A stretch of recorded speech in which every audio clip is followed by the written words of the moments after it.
Hi viewers, welcome to my channel Vagdevi's art.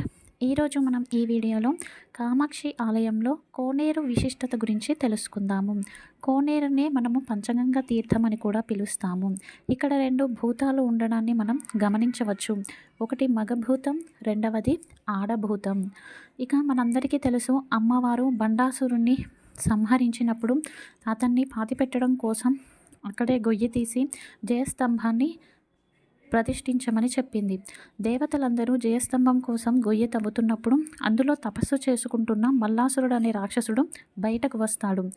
ఇక ముక్కోటి దేవతలందరూ కూడా విష్ణు భగవాన్ని పూజిస్తారు, అతని నుంచి కాపాడమని చెప్పేసి. ఇక విష్ణుమూర్తి అతనితో యుద్ధం చేస్తూ ఉంటాడు. కానీ ఆ మల్లాసురుడికి దెబ్బ తగిలి రక్తం కింద పడినప్పుడల్లా ఇంకా మళ్ళీ మల్లాసురులు ఆ రక్తం బొట్టులోంచి పుట్టుకురావడం మొదలు పెడతారు. ఇక విష్ణుమూర్తికి ఏమీ తోచక పరమేశ్వరుని దగ్గరికి వెళతాడు. అప్పుడు విష్ణుమూర్తికి సహాయం చేయడం కోసం పరమేశ్వరుడికి ఉన్న జటాజూటంలోంచి ఒక జటను తీసి నేలకు కొడతాడు. ఇక అందులోంచి రెండు భూతాలు పుట్టుకొస్తాయి. ఎప్పుడైతే విష్ణుమూర్తి మల్లాసురుడితో యుద్ధం చేస్తున్నప్పుడు రక్తపు బొట్లు కింద పడినప్పుడు ఆ రక్తపు బొట్లను ఈ రెండు భూతాలు కూడా తాగేస్తూ ఉంటాయి. సో ఆ విధంగా మళ్ళీ మల్లాసురుడు పుట్టే అవకాశం లేదు. కాబట్టి ఇక విష్ణుమూర్తి మల్లాసురుడితో యుద్ధం చేసి మల్లాసురుడిని సంహరిస్తాడు. ఇక మల్లాసురుడి రక్తపు బొట్లు తాగడం మూలాన భూతాల్లో రజోగుణం పుట్టుకొచ్చి వారు విష్ణుమూర్తి పైనకే యుద్ధానికి వస్తారు. విష్ణుమూర్తి ఆ రెండు భూతాలను నేలకేసి తొక్కి వాటిపై కాళ్ళు పెట్టి నిలబెడతారు. అయినా కూడా విష్ణుమూర్తిని తోసేసి ఆ రెండు భూతాలు మళ్ళీ యుద్ధం చేస్తాయి. ఈసారి రెండు భూతాలపైన యుద్ధం చేసి వాటిపైన కూర్చుంటాడు. అయినా కూడా అవి యుద్ధం ఆపకుండా మళ్ళీ విష్ణుమూర్తితో గొడవ పడుతూ ఉంటాయి. ఇక తదుపరి విష్ణుమూర్తి ఆ రెండు భూతాలపై యుద్ధం చేసి పడుకుంటాడు. ఇక వాళ్ళకి బుద్ధి వచ్చేసి, అయ్యో విష్ణుమూర్తి పైనేనా మేము యుద్ధం చేస్తున్నాము, మాకు దీని నుంచి ఈ విముక్తిని కల్పించుమని స్వామిని ప్రాధేయపడతారు. ఇక అందరూ కూడా శివుణ్ణి ప్రార్థిస్తారు. ఇక శివునికి 5 ముఖాలు ఉన్నాయి కదండి.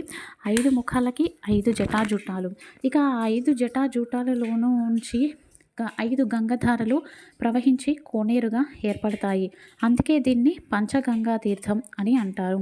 ఇక మీరు ఇందులో స్నానం చేసి మీ పాపాలు పోగొట్టుకోమని భూతాలకు చెప్తాడు. భూతాలు అదే విధంగా చేస్తాయి. విష్ణుమూర్తి కూడా అందులో స్నానం చేసి పాపాన్ని పోగొట్టుకుంటాడు. ఇందులో విష్ణుమూర్తికి వచ్చిన పాపం ఏంటి అంటే, శివుని జటాజూటంలోంచి వచ్చినవే 2 భూతాలు. ఆ 2 భూతాలతో యుద్ధం చేసి కాలు పెట్టి తొక్కి నిల్చున్నాడు కాబట్టి పాపం వచ్చిందని చెప్పేసి విష్ణుమూర్తి కూడా ఆ కోనేరులను స్నానం చేసి తన పాపాన్ని పోగొట్టుకుంటాడు.